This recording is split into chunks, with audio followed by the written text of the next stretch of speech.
Okay, so this week in language arts, you're going to learn some concepts, and they could be grammar, they could be comprehension strategies, and phonics. So I'm going to go over those with you. Make sure you watch all of it because you will be coming and learning about these things throughout the week and working on them.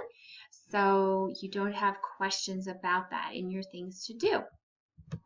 All right, so I'll show you some of the things we're going to work on.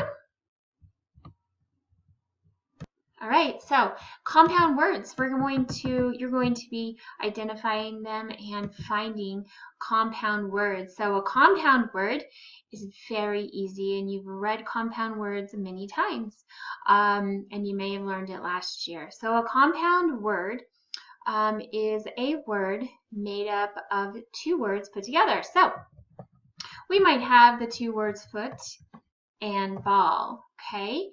Those are two words, but when you put them together, we have a compound word. So foot and ball now becomes football when you put them together. So it's one word made up of two words, complete words. Now, the word, this word, many people, not just students, get it wrong, okay? So let's see here. We have the word, I was talking about the word a lot. So a lot is actually two words. You cannot put any two words together to make one word. So that is not a word. So make sure you remember that one. So a lot is two words. It's not a compound word. So sometimes kids get this mixed up as well. Things like, let me think of a word. Okay, so we think of a word like although, okay? Although is actually not a compound word. It sounds like it is, but you do have to know the word. So all is spelled A-L-L. And though is spelled T-H-O-U-G-H. You cannot just stick them together to make a compound word. So although would not be, although sounds like a compound word, it is not. So it has to be two complete words to make one word, such as, let's think of some words that are compound words. How about grandfather? The two words that that make up the one word is grand and father. But when you put it together, it's grandfather. Let's take a look at some other words here, such as earth plus worm. Earthworm would be our compound word. Earthworm. Because alone it's earth and worm. They're two separate words, but when you put them together, it's a compound word. Okay. Bed and room, two separate words. When you put them together, what do you make? You should have said compound word. High and chair, but when you put them together, it makes one compound word. And we'll do one more. And notepad. Notepad. Note and pad equals the word notepad. Again, pancake will make a compound word, pancake. So you'll be finding and identifying those. You will also, let's go ahead and cover some more things here, be covering what we called subject predicates. So predicate, that's a big word. Can you guys say that? Predicate. So subject predicate, very easy. You will, if we take a look at your worksheet that you will be working on, let's see if I can find that. This is something else you'll be covering. Subject predicate. So let's go ahead and take a look at subjects and predicates.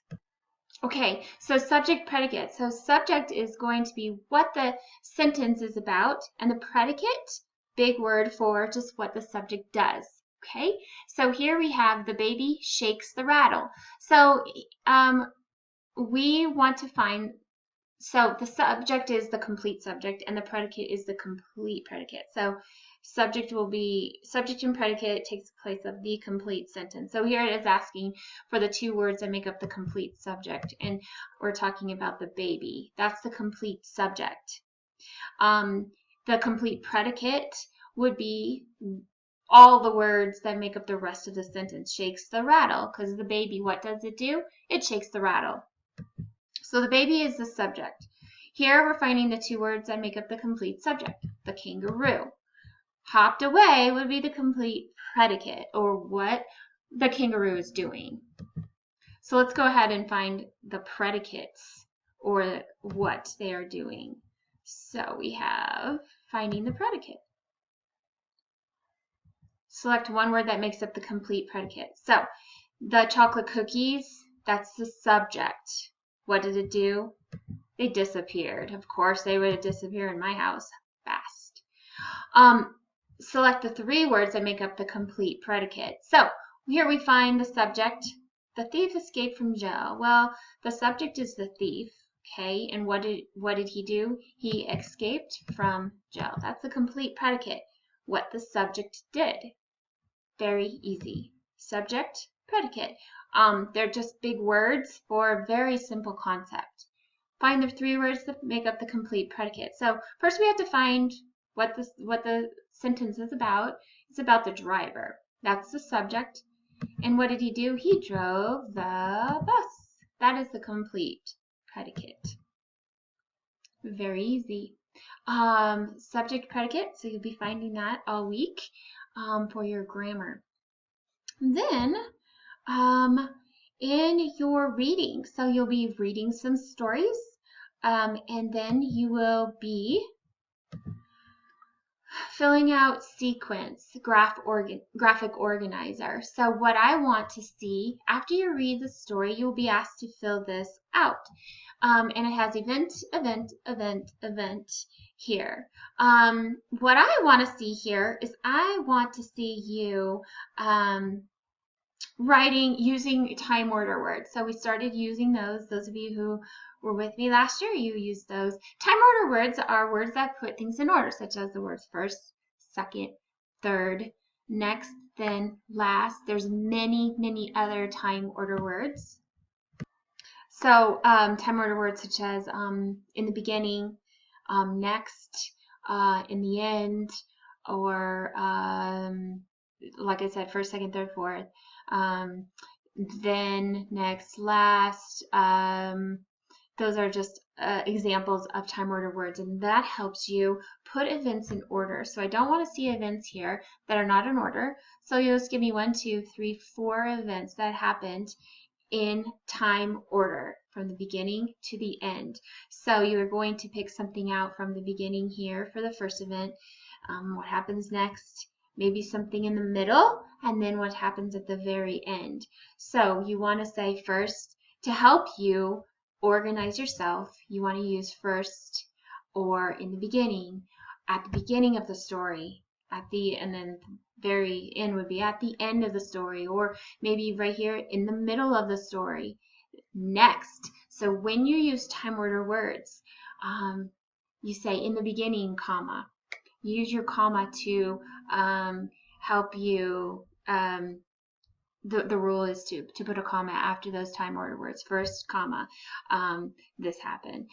Second, comma, or next, comma. At the end, comma. So make sure you use a comma there when you use time order words. So I want sentences in here, and just kind of retelling the story so I know that you have understood the events. Now, sometimes after we read a story and we go to maybe tell it or write about it, sometimes what do we have to do to remember? If you thought about it, maybe having to go back to the story, sometimes we do have to. Or maybe you have to talk about it with a parent. So those of you who are fluent readers can do that on your own and go back. Those of you who are just struggling a bit with reading probably need to talk about it with a parent, or have your parent help you go back in the story to identify some of those sequence of events. It's very important to be able to retell a story from the beginning to the end in 4 short events, 5 short events, 6 short events. So that's what you will be practicing on this week. Let's see what else that we will be covering in our notes here. So we've covered everything but text features. So text features you will be talking about and identifying what text features are. Again, it's just a fancy word for a very easy thing that you will be identifying. So text features tell us a lot about our reading. And what we want to do is we want to understand what we're reading. We want to remember what we're reading. And those are all important things to be a good reader. So a lot of you could probably read, and you're great fast readers, but sometimes we have to slow up and we have to look at some text features. Text features can tell us a lot about something, and you will be explaining sometimes what text features are and what it tells us about a passage maybe. Now, boldface is exactly what it shows here. Boldface would be words that are darker than others. And boldface words can tell us maybe they're important words that the author wants us to know. Maybe they're new words that we should learn. Maybe they're an important word in that passage, but it can tell you different things. Maybe they're just the words that the author doesn't want you to forget. There we go. It's bigger now. Italicized word, italics. So words that kind of look like this, they're slanted, can be also, again, words that author wants you to remember or important, or highlighted words. So we don't forget, so that we look at them and say, oh, there's something important. Maybe we want to learn that new word.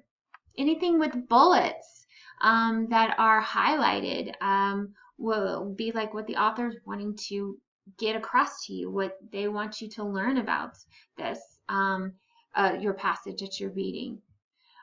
Pictures or illustrations can tell us a lot, can give us a lot more information, or maps, or anything. I mean, pictures can just say a lot. Tables and charts, of course, are going to be important and give you different information that maybe is not written. So charts and graphs are a very important text feature. We talked about maps and graphs here. Titles is a text feature. Vocabulary. Subheadings, just another title. Timelines or diagrams. Labels. Words that are in a box. Boxed text is what it says here. All text features. Here we go. An index can be a text feature, a glossary, a table of contents. Those all give you information about where information is in the story. Or a font color could be different, or the size of the font or the lettering can be different, or different color and shape. And then like captions, words under pictures can give you a lot of information. So that will be asked of you to tell me why an author might use that in a reading passage. And that's part of reading, to understand it, to comprehend it. All right. So those are some things that you will be working on this week. As you come across them, say, oh yeah, I remember Mrs. Chu talking about that. Or you can go back to the video if you need a little bit of help. All right. Have a great day. Talk to you later.